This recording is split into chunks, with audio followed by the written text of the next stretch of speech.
Hello दोस्तों, कैसे हो आप लोग।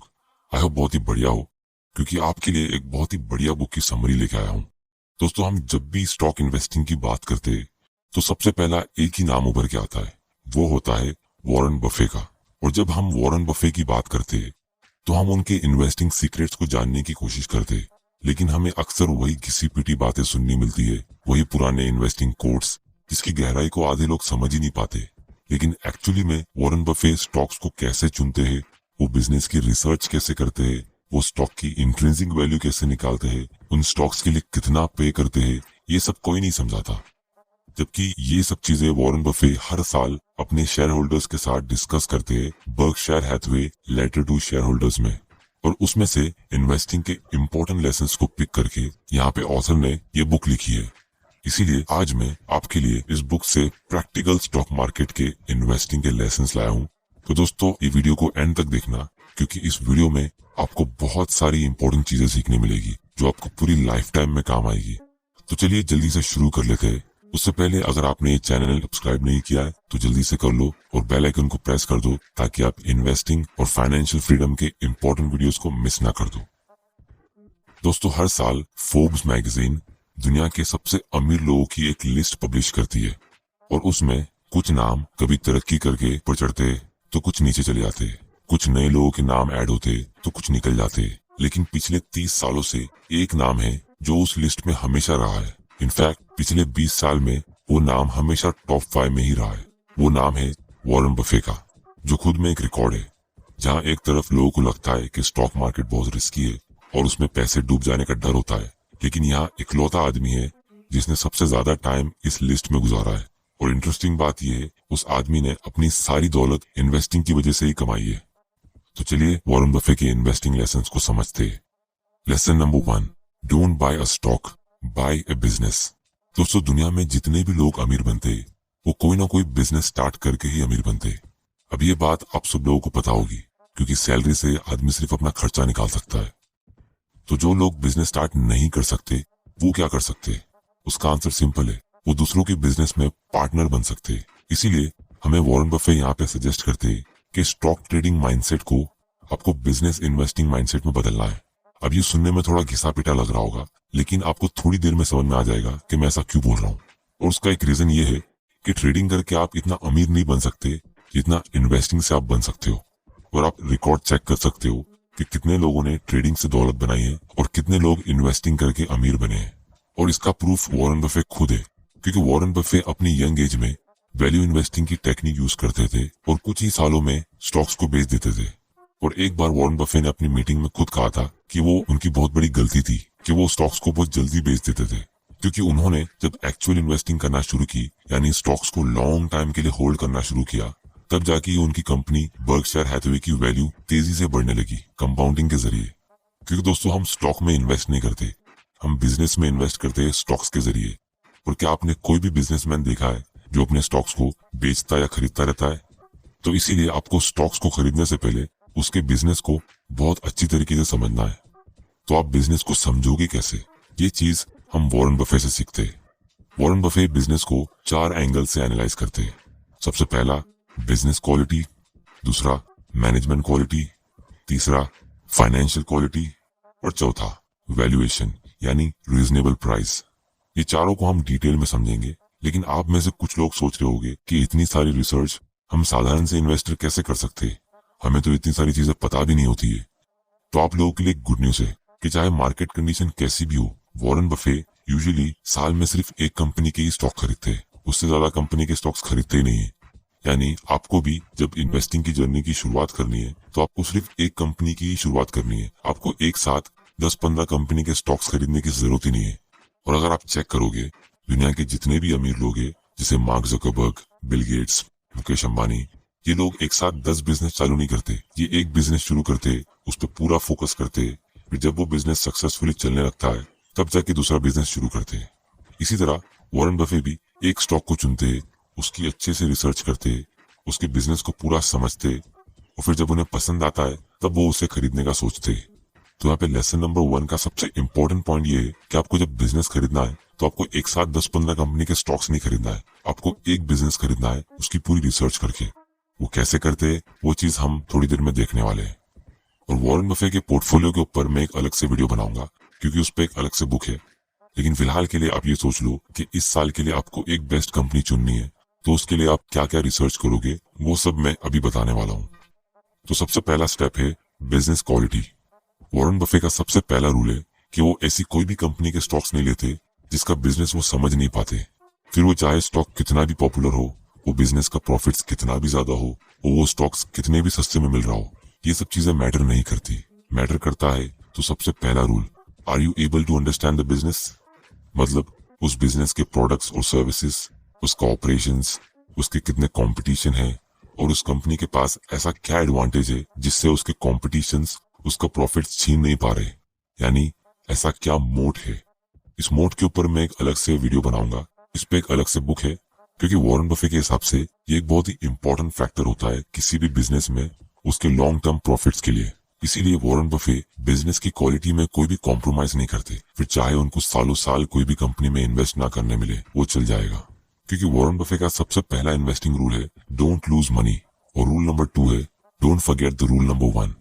क्योंकि अगर आपने पैसा खोया तो उसके साथ आप फ्यूचर में जितना भी पैसा कंपाउंड करके कमा सकते थे उसे भी खो दोगे। और दोस्तों, बिजनेस को अच्छे से समझने के 2 इंपॉर्टेंट रीजंस है। पहला रीजन मैं अभी बताऊंगा और दूसरा रीजन थोड़ी देर बाद पॉइंट 4 में यानी वैल्यूएशन के टाइम डिस्कस करूंगा। तो पहला रीजन ये है कि उनको पता लगाना होता है कि क्या उस कंपनी का आने वाले 10 या 20 साल का सेल्स और प्रॉफिट वो सही तरीके से गैस कर सकते हैं, तो उसे एक अच्छी कंपनी मानेंगे। अगर नहीं कर सकते तो वो चुपचाप उस कंपनी के बारे में सोचना बंद कर देते और दूसरी कंपनी ढूंढना शुरू कर देते। और इसीलिए वॉरेन बफे ने 2015 तक कोई भी टेक्नोलॉजी सेक्टर की कंपनी में इन्वेस्ट किया ही नहीं था, जिसकी वजह से जब 2001 में टेक कंपनीज की वजह से मार्केट क्रैश हुआ था तो उनको उससे कुछ फर्क ही नहीं पड़ा था, उनको कुछ लॉस ही नहीं हुआ था।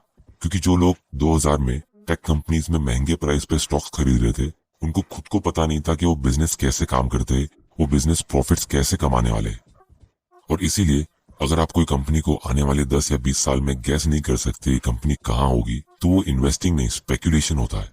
स्पेकुलेशन को हिंदी में सट्टा कहते हैं। अब दोस्तों, लोग मुझे पूछते अडानी ग्रीन, वेदांता या ग्लैंड फार्मा, ये सब स्टॉक्स को खरीदना है कि नहीं खरीदना है। तो मैं उनसे एक ही सवाल पूछता हूँ, क्या आप उस कंपनी के बिजनेस को समझ सकते हो? क्या आप उस कंपनी के आने वाले 10 या 20 साल का प्रॉफिट्स को एस्टिमेट कर सकते हो? दोस्तों, ऐसी कंपनी चुनने से अच्छा आप ऐसी कंपनी चुनो जिसके प्रोडक्ट को आप पहले से यूज करते हो। जैसे मैरिको इंडस्ट्रीज का पैराशूट ऑयल आप बचपन से यूज करते हो, पीडीलाइट इंडस्ट्रीज का फेविकोल जिसका कोई कंपटीशन ही नहीं है, उसके बारे में रिसर्च करो। या फिर ब्रिटानिया इंडस्ट्रीज की बिस्किट्स हम बचपन से खा रहे हैं, इसके बारे में रिसर्च करना शुरू करो। क्योंकि आप इन कंपनीज के आने वाले 10 या 20 साल तक प्रॉफिट्स को इजीली गैस कर सकते हो। आपको पता है ये कंपनी शायद इतनी आसानी से बंद होगी भी नहीं। और अगर आप चेक करोगे, वॉरेन बफे के पोर्टफोलियो में कोई स्पेसएक्स या नासा जैसी कंपनी नहीं है। उनके पोर्टफोलियो में एकदम सिंपल कंपनीज है, जैसे Coca Cola, Apple, American express, क्योंकि वो इन बिजनेस को अच्छे से समझ सकते हैं। दूसरा पॉइंट है मैनेजमेंट क्वालिटी। ये इसलिए चेक करते हैं क्योंकि अगर बिजनेस कितना भी प्रॉफिटेबल हो, अगर मैनेजमेंट आपसे कुछ छुपा रहा है, चीटिंग या फ्रॉड कर रहा है, अगर वो कंपनी कोई भी फ्रॉड केस में पकड़ी जाती है, तो चांसेस है कि आपका पूरा पैसा डूब सकता है। इसीलिए आपको कंपनी के टॉप मैनेजमेंट जैसे सीईओ, डायरेक्टर्स का रिकॉर्ड चेक करना चाहिए। और वॉरेन बफे यही करते। इनफैक्ट वॉरेन बफे चेक करते कि कंपनी के टॉप मैनेजमेंट का थिंकिंग प्रोसेस क्या है। क्या वो अपने शेयर होल्डर्स के साथ सारी इन्फॉर्मेशन शेयर करते, वो अपने शेयर होल्डर्स के साथ कैसे बात करते, क्या मैनेजमेंट अपनी खुद की गलतियां मानता है।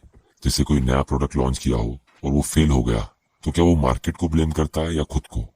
दोस्तों, ये एक बहुत ही इंपॉर्टेंट पॉइंट है वॉरेन बफे के हिसाब से, क्योंकि अगर मैनेजमेंट अपनी गलती पब्लिकली कबूल लेता है तो चांसेस है कि वो उसे ठीक भी करेगा। इसीलिए वॉरेन बफे के हिसाब से मैनेजमेंट को ट्रांसपेरेंट होना बहुत जरूरी है। सो बेसिकली वॉरेन बफे का मैनेजमेंट क्वालिटी को लेके एक सिंपल पॉइंट है, you can't make a good deal with a bad person. यानी आप किसी बुरे इंसान के साथ अच्छी डील नहीं कर सकते। अगर मैनेजमेंट बुरा है तो वो कहीं ना कहीं चोरी करके भागने की ही सोचेगा। तीसरा पॉइंट है फाइनेंशियल क्वालिटी। दोस्तों, इसमें वॉरेन बफे 4 चीजें देखते हैं। सबसे पहला, जिसका डेट टू इक्विटी रेशियो कम हो, या फिर डेट यानी कर्जा हो ही नहीं, क्योंकि जब कंपनी डेट फ्री होती है तो वो बंद होती ही नहीं है। फाइनेंशियल क्वालिटी में दूसरा पॉइंट है हाई रिटर्न ऑन इक्विटी, मतलब अपने शेयर होल्डर के लिए 1 रुपए के ऊपर कंपनी कितना % प्रॉफिट कमा रही है हर साल। जैसे वॉरेन बफेट अक्सर 20% रिटर्न ऑन इक्विटी के ऊपर की ही कंपनीज चुनते हैं। अब आपको रिटर्न ऑन इक्विटी ये ROE का कॉन्सेप्ट नहीं पता तो मैं इस पे जल्दी एक वीडियो बनाने वाला हूँ, क्योंकि ये इन्वेस्टिंग के लिए बहुत ही इंपॉर्टेंट कॉन्सेप्ट है। तीसरी चीज है हाई प्रॉफिट मार्जिन। कंपनी का प्रॉफिट मार्जिन ज्यादा होना चाहिए। ये भी एक इंपॉर्टेंट फैक्टर है अच्छे बिजनेस को ढूंढने के लिए, क्योंकि जो कंपनीज का प्रॉफिट मार्जिन कम होता है उससे हमें ये इंडिकेशन मिलता है कि वो कंपनी प्राइस को लेके कम्पीट कर रही है और वो कंपनी कोई ऐसा प्रोडक्ट बेच रही है जिससे वो कंपटीशन से हट नहीं पा रही है। चौथा पॉइंट है कंपनीज को अपने प्रॉफिट्स डिविडेंड्स के थ्रू पे करना चाहिए, और अगर कंपनीज डिविडेंड पे नहीं करती तो उस रिटेन किए हुए प्रॉफिट से कंपनी का शेयर प्राइस बढ़ना चाहिए, क्योंकि प्रॉफिट्स शेयर होल्डर्स का हक होता है। और अगर उनको प्रॉफिट्स डिविडेंड्स के थ्रू नहीं मिल रहा तो वो एटलीस्ट स्टॉक प्राइस को बढ़ा के शेयर होल्डर्स का फायदा कर सकता है। लेकिन अगर स्टॉक प्राइस भी नहीं बढ़ रहा है, वो कंपनी उस कैश को प्रॉपरली यूज नहीं कर रही है, तो फिर उस प्रॉफिट्स को कमाने का कुछ मतलब ही नहीं हुआ, क्योंकि वो आप तक तो पहुंचा ही नहीं। चौथा पॉइंट है रीजनेबल प्राइस, क्योंकि पहले की 3 क्वालिटीज जो मैंने डिस्कस की है वैसी तो बहुत सारी कंपनीज मार्केट में ऑलरेडी है, लेकिन वॉरेन बफेट उनमें इन्वेस्ट नहीं करते क्योंकि वो सब काफी महंगी होती है। और दोस्तों, अगर आप अच्छी कंपनी को बहुत ज्यादा प्राइस पे खरीद लेते हो तो भी आपका लॉस होने का चांसेस होता है, या फिर आपको प्रॉफिट्स कम मिलेगा। दोस्तों, ये मिस्टेक अक्सर न्यू इन्वेस्टर्स करते। वो अच्छी कंपनी चुन लेते लेकिन उसके लिए बहुत ज्यादा प्राइस पे करते।